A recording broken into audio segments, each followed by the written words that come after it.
Você, por acaso, sabia que o nome técnico da unha é aparelho ungueal? No grupo dos mamíferos, apenas os humanos e apenas os primatas têm unhas.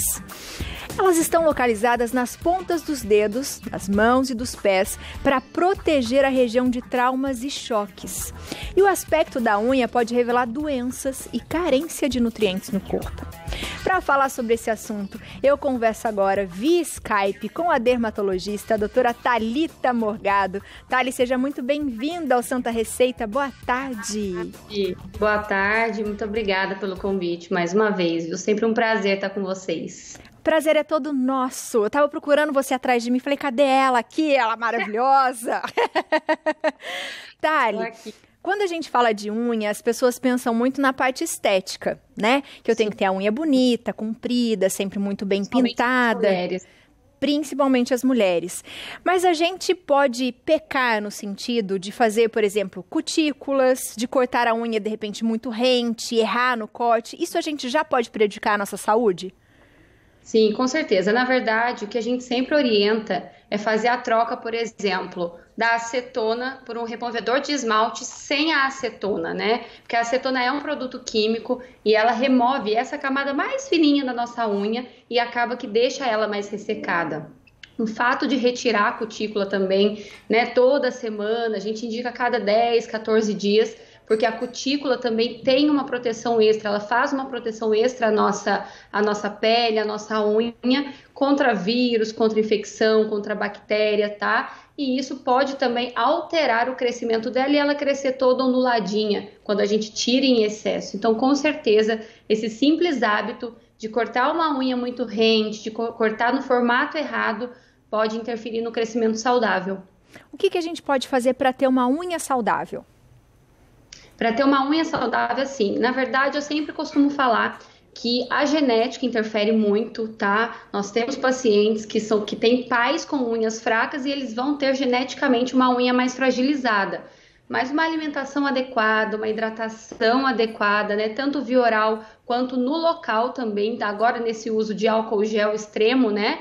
A gente precisa ter atenção à hidratação das unhas e existem no mercado produtos específicos para isso, tá? Mas um simples hidratante também faz essa proteção das unhas. Remover o esmalte, deixar isso só para a gente fazer um adendo, isso de deixar a unha respirar não existe, tá? O que existe é a gente retirar para melhorar o ressecamento, visto que a unha são células mortas, porque se elas fossem, né, vivas, entre aspas, na hora que a gente cortasse, a gente iria sentir dor, entendeu? Maravilhosa. Além da pele maravilhosa dessa dermato, que é minha amiga, que eu já sou apaixonada na pele dela. Olha as unhas dela também, gente. Todas perfeitas ali, olha. Tem que ser curtinha, né? A gente usa o luva o tempo todo, manuseia o paciente, então tem que ser curtinha. Maravilhosa. Thali, o que eu achei muito legal, que eu acho que todo mundo está querendo ver, são as imagens, para a gente identificar em casa como é que tá a nossa unha. Eu vou colocar agora a primeira imagem, tá? Que é uma imagem de unhas quebradiças. E eu vou pedir para você explicar para a gente um pouquinho, tá? E aí, Thali? Bom, essas unhas quebradiças, na maioria das vezes, ela quer mostrar pra gente um ressecamento do local, tá? E o porquê que esse ressecamento pode acontecer? Existem algumas doenças sistêmicas que causam esse ressecamento, como, por exemplo, o hipotiroidismo, tá? Mas na maioria das vezes é algo localizado. Lembra que eu falei da acetona? A acetona pode levar a uma síndrome da unha fragilizada, uma unha muito exposta à água, né? Profissionais que trabalham lavando louça o tempo todo têm uma unha mais fragilizada.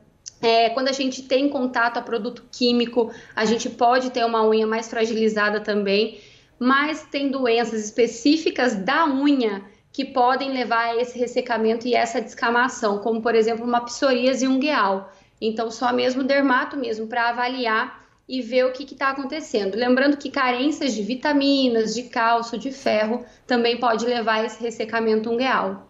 É importante isso, né? Você falou do hipotiroidismo, falou também da psoríase. No caso da psoríase, de repente pode acontecer da pessoa não ter as alergias no corpo e ter só na unha?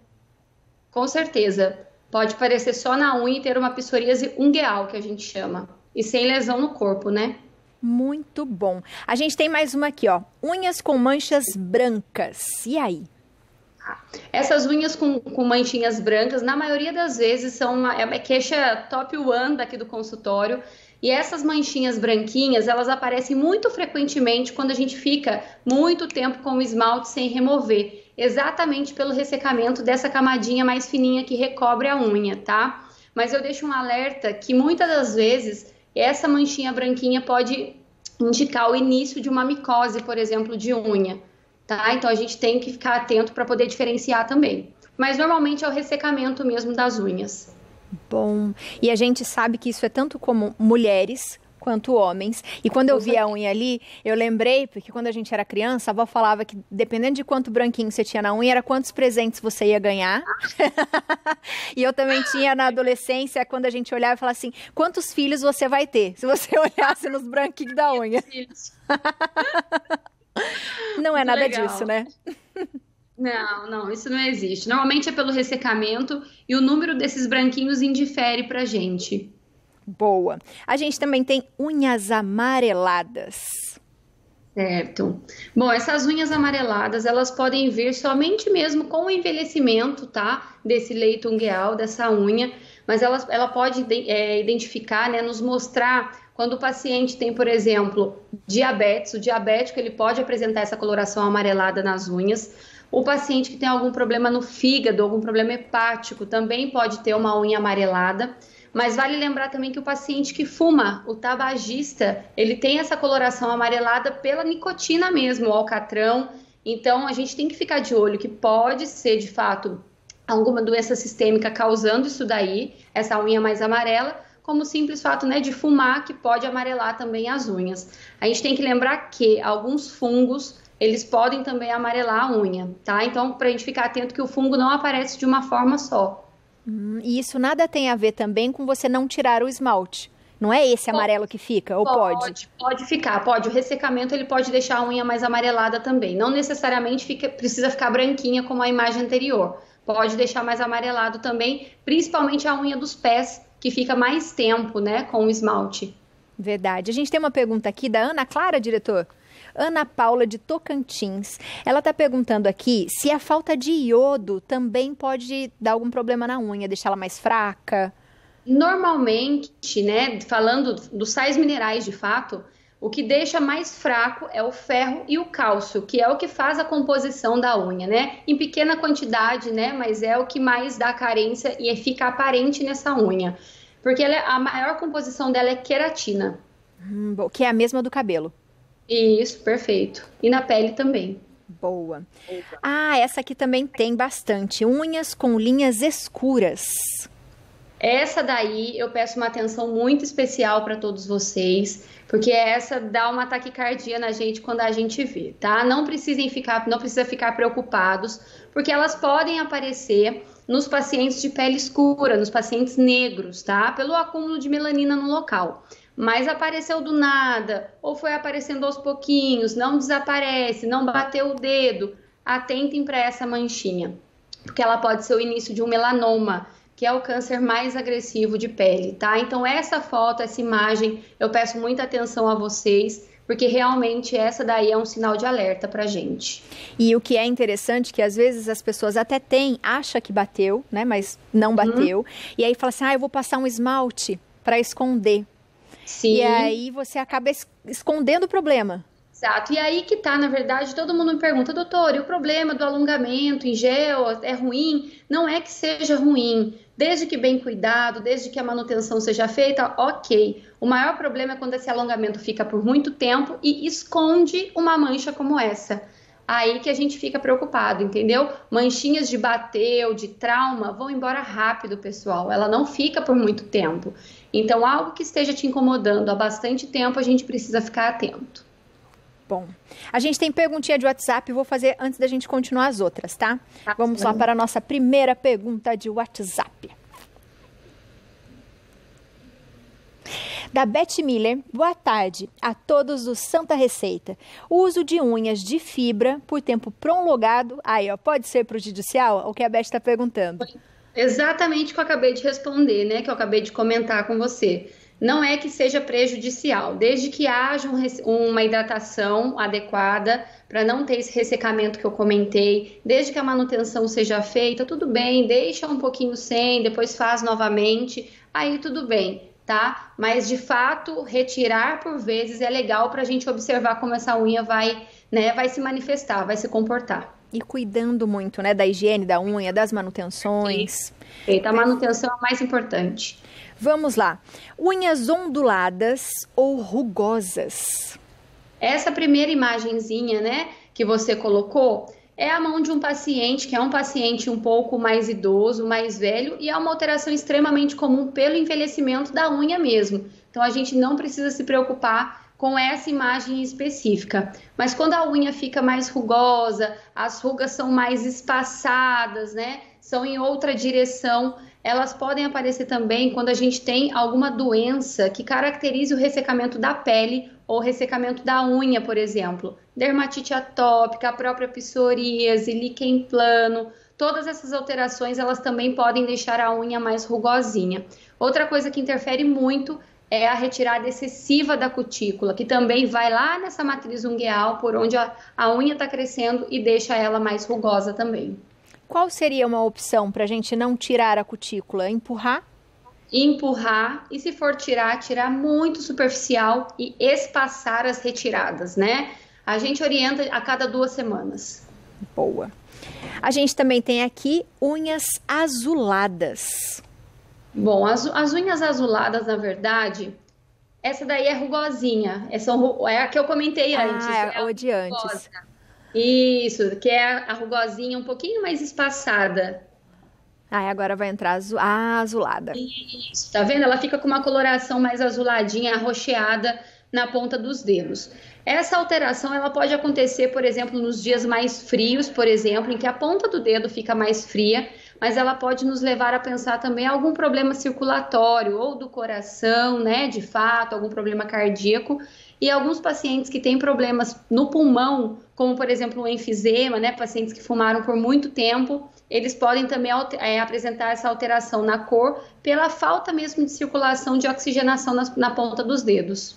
Nossa, que interessante, eu não sabia disso, eu pensava só pelo frio mesmo, né, de ficar roxinho, mas não, e alguns pacientes que têm, né, que fumaram por muito tempo e tem uma condição que a gente chama, né, do enfisema, DPOC, ele tem a pontinha do dedo mais arredondada e a unha acompanha também esse arredondamento, que é o baqueteamento digital que a gente chama.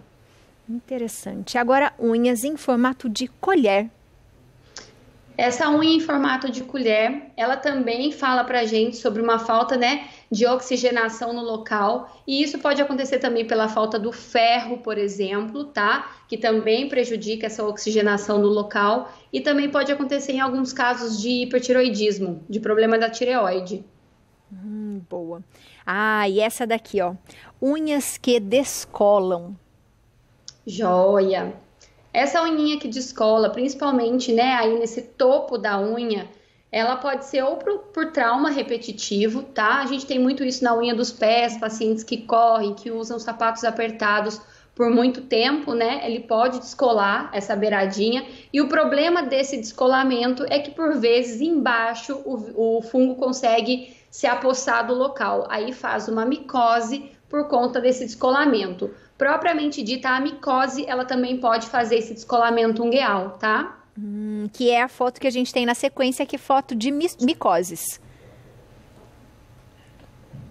Isso é uma micose clássica. Você vê que, na verdade, o fungo, ele se alimenta do principal componente da unha, que é a queratina. Então, aí você está vendo um descolamento da unha, na verdade, já é bem mais evoluída essa micose, tem um descolamento e parece que ela está toda porosa, porque realmente o fungo se alimenta do local, se alimenta desse substrato. Essa é uma micose característica e presente em todos os dedinhos. Se acontece, por exemplo, de uma unha que está doente, cair, quando ela nasce de novo, ela vai nascer boa ou ela vai nascer ruim do mesmo jeito? Se eu não tratei, vamos supor. Se for tratado a micose, ela vai nascer boa. A gente tem que ter certeza que ela foi tratada, entendeu? Se tiver a micose. Agora, se foi por um trauma, ela pode crescer tanto lisinha, certinha, ou ela pode, no começo, nascer onduladinha e depois ela vai se ajustando. E quando acontece de traumas, por exemplo, quando a gente fala assim, o trauma aconteceu na raiz, aí não tem o que fazer, ela sempre vai nascer com aquele traumazinha, mesmo ela caindo? Não necessariamente, Abi. Não necessariamente. Ela pode nascer coladinha de novo. E o que a gente tem que ficar atento quando a gente olhar, né? Principalmente para as mãos e para os pés, porque a gente às vezes esquece. Algumas pessoas falam, passa óleo de melaneuca, compra algumas coisas na farmácia. O que a gente tem que ficar atento? Mas você diz quanto ao crescimento da unha? Quando ela tá amarelinha, quando ela dá esse descolamento do lado, ou quando, por exemplo, os próprios alongamentos que você faz, fala assim, passa óleo de melaleuca, o que a gente tem que fazer? Bom, o que a gente pode fazer de hábito em casa, tá? Fazer uma hidratação correta do local. A gente tem produtos específicos hidratantes para hidratar essa cutícula, hidratar essa unha. Remover esse esmalte, né? Para as mulheres, remover o esmalte com o removedor de esmalte sem acetona. Ter uma alimentação saudável, uma alimentação natural, boa. A água via oral também é extremamente importante. E qualquer alteração que perdure por muito tempo, o dermatologista deve ser consultado, tá? Porque a gente tem outros métodos, tanto aqui no consultório, quanto de exames que a gente pode solicitar e ver se tem alguma alteração. Bem como a gente pode diagnosticar alguma doença que também esteja presente ou na unha ou a nível sistêmico de fato, entendeu? Na verdade, usar esses olhinhos, eles podem ser uma alternativa para hidratação, mas falar que de fato vai tratar, por exemplo, uma micose, tratar, por exemplo, alguma doença, é mais difícil. Bom, a gente tem mais uma perguntinha que eu vou fazer para você, da Vanessa Barbosa, de Montes Claros, Minas Gerais. Boa tarde, minha unha é extremamente fina. Isso é sinal de alguma doença nas unhas? O que posso fazer? E aí, Thali? Não necessariamente, tá? Lembra que eu falei que a genética pode interferir? Então, não necessariamente. Às vezes ela vem de uma família que tem a unha mais fininha mesmo, que tem, né, essas camadinhas mais fininhas. Isso pode também, essa unha mais fina, se aconteceu por agora, tá caracterizando o que a gente chama de síndrome da unha fragilizada. Aí sim tem tratamentos à base de biotina, principalmente, que vai deixar essa unha mais espessa e mais forte, tá? Só tem que ver se isso não foi a vida toda, entendeu? Se foi a vida toda, é uma característica genética da unha dela. Muito bom, Thali, muito obrigada por esclarecer tantas dúvidas aqui. Um beijo. Sempre um prazer, viu? Beijo, tô com saudade já. Eu também. Eu vou te ver em breve. Ó, você aí que gostou da Thali, aproveita, segue ela no Instagram que tem várias dicas pra você lá. @doutora DRA, Thalita com TH, Morgado tudo junto, tá? E tem o site também que é doutoratalitamorgado.com.br e o WhatsApp que é o 12 3413 8477. Beijo pra você, viu, minha amiga? Um beijo grande. Muito obrigada pelo convite.